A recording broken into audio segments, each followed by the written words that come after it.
Okay, so we're going to go through section 1, Awakening of the Primary Series, a breakdown of each posture as we flow through. So to begin, we'll start in Cesar. So come onto your knees. You can grab your hands to roll the inner calves away to spread some room to make room for your buttocks. Let your buttocks rest against your heels. And here we're going to sit in 1 minute of meditation. So closing the eyes. Allowing the shoulders to drop away from the ears. Slight drawing together of the shoulder blades to open through the heart. And a gentle tuck of the chin down towards the chest to lengthen the back of the neck. Right after 1 minute of seated meditation, we open our eyes. Place our right hand to the mat, followed by our left hand, index fingers and thumbs touching to create a triangle. We bow to the warrior within with an us. We rise up, right hand on right thigh, left hand on left thigh. Bring your hands together in a prayer position for Namaste, acknowledging the peaceful warrior within. Alright, now we're going to begin to flow. So as we do, extend your arms out in front of you on the mat and come into a 4-point base. So create a little space at the knees, so the hips are stacked over the knees, shoulders are stacked over the wrist. Avoid collapsing through the thoracic cavity and really press away. So already we start to engage what we call a cobra hood. So protraction of the shoulder blades. Okay, belly engaged. Step the right leg back, step the left leg back, come into a high plank position. So keep the heels drawing towards the back of the mat. Turn your quadriceps on, so fire through the quadriceps. Engage the belly and keep that protraction through the shoulders. Alright, rolling back into downward facing dog, starting with the chin comes to chest, coming through, pressing through the shoulders, rolling through the spine, and drawing the heels down towards the mat. Okay, if the heels don't touch the mat, that's okay. You can bring a little slight bend into the knees. We want to work at lengthening the spine.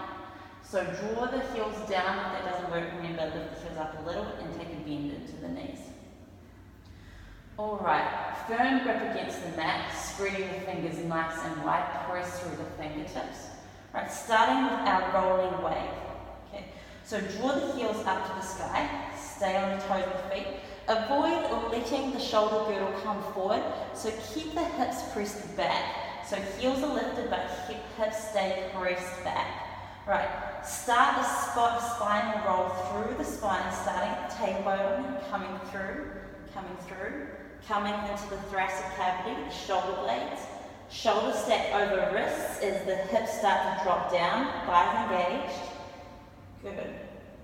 Right, bringing the head up slowly and looking forward. So coming into our upward facing dog.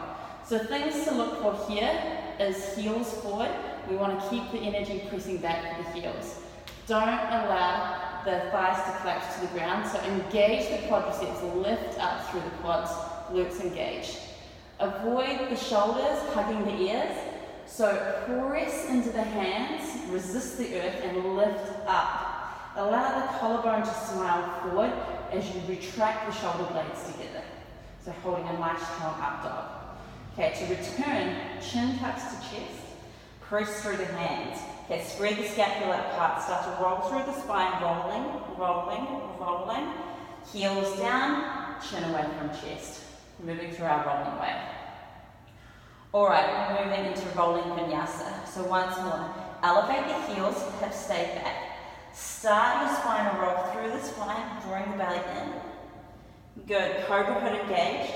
Good, shoulders over wrists. Now keep drawing the chest forward and through. As you lower all the way down, elbows close to the body, nips and hips touching at the same time. Right. Make sure the hands are stacked under the shoulders. Gently draw the knees towards the chest to flatten out onto the tops of the feet. As you start to engage your cobra roll, things that we want to take into consideration is there's a tucking of the spine towards the ground and lifting through the belly. Okay. So the lower coccyx is rounding in, belly is lifting, Chin comes to chest as we press through the hands. So nice and slow motion. Alright, chin comes in. Keep drawing the pelvis down, press through the hands, lifting up, lift the thighs, gaze forward. Alright, and returning, let's take it back, chin to chest, spread through the shoulders, rolling through the spine, and turning the feet over. Alright, from here we're going to break it down a little bit into our floating frog. So we want our points of contact are going to be our hands as our feet lift off the mat. So spread the fingertips nice and wide, really droop down through the hands. Okay. Things to consider in this pose. We want to make our hips nice and light. We want to float the hips above the shoulders. Okay, so it's a floating action, getting the hips above the shoulders as if you were going to move into a handstand. So we want a nice strong shoulder girdle, which means finding that protraction, really pressing away the earth with the hands. Alright, looking forward, take a bend into your knees, ground through the hands, and float. And gently release. Coming into a squat, elbows to the inside of the thighs, open the legs, use the elbows to press away, hands into namaste. Okay, if this is too hard on the feet, you can come up a little bit, right? But really try to work the feet down to the mat, hands pressed together into a nice long yoga squat. Top of the crown pulling up to the sky, nice deep breath. Okay, fingertips draw down to the mat. Slowly as you lift your hips up to the sky, toe feel your feet together. Big toes touching, slight gap at the heels. Allow the torso to fold down on top of the thighs. Take a moment here. Alright, spinal undulations, moving into our halfway lift. Inhale, rolling through. Shoulder blades draw away from the ears. And as you exhale, roll back down. Really allow the torso to connect with the upper thighs. Take an inhale, rolling through the spine. And exhale, calm down. Notice how I'm still keeping a bend in my knees. I don't need to overextend, okay, but keeping it nice and soft, rolling through, and then melting down. 3 times brings us back down onto our thighs.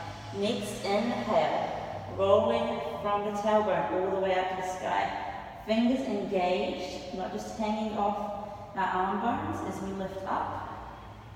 Big inhale, look up. Draw your hands together, Sword Mudra. Hug the ears with the triceps as you reach up, hips press forward, ground down through the feet, and slightly start to lean back. So really find reach at the fingertips, find depth and grounding at the feet as you open up the front side of the body. Okay, take an inhale, return back to center, open the arms, and with a straight spine, swan dive all the way down. Chest comes onto thighs, hands clasp behind the heels. Right, bringing hands down onto the mat. Remember, every point of contact with your body against the mat is a grounding point. So we want to make our grounding points as wide as possible. So spread your fingers nice and wide. Okay. Hug your thighs into your chest. So really hug in nice and deep. Notice how I lift my heels up really high. I want to find as much lift in my body as I can before I launch back into Chaturanga. So start to shift the weight of your body forward. So you really need to engage your fingertips against the mat here. Your fingers are like toes, so allow them to grip and be your stability points. So start to shift the weight forward, lift your heels. Slowly start to rise up and launch back. And down. Cobra roll.